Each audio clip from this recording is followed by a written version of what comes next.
বনেদি বাড়ির পুজো মানেই জাঁকজমকে পরিপূর্ণ। রীতি মেনে হলো উত্তর 24 পরগনার মচলন্দপুরে বোস বাড়িতে বাসন্তী পুজো।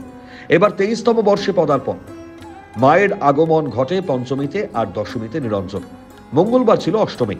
মহা ধুমধামের সঙ্গে হলো বোস বাড়ির পুজো। পরিবারের এক সদস্যের কথায় মায়ের আশীর্বাদে ফিরেছে সুদিন।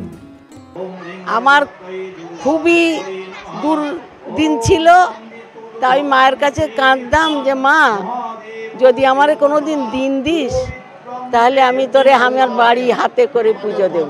পুজো আমরা পঞ্চমীতে মাকে আনি, ষষ্ঠীর থেকে আরম্ভ হলো পুজো, সপ্তমী, অষ্টমী, নবমী, দশমী।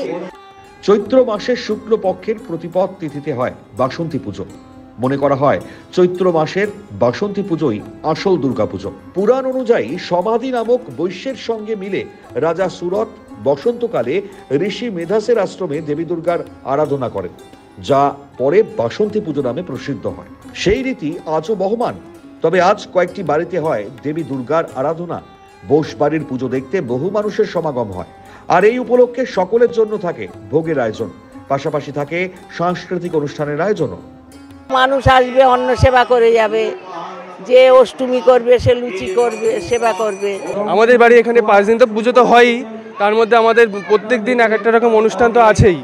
যেরকম প্রত্যেক দিন যেরকম প্রথম দিন যেরকম বাউল অনুষ্ঠান ছিল, তারপরের দিন হচ্ছে আমাদের বাড়ির সদস্যরা যেরকম অনুষ্ঠান করে, কেউ ডান্স করে, কেউ নাচ করে, এবং আমাদের বাইরের থেকেও অনেক শিল্পীকে আনা হয়, বাইরের থেকে অনেক নামি দামি শিল্পীকে আনা হয়, তারা অনুষ্ঠান করে এখানে। সব মিলিয়ে বাসন্তী পুজো উপলক্ষে জমজমাট বোস বাড়ি। দেবকুমারদের রিপোর্ট, ক্যালকাটা নিউজ।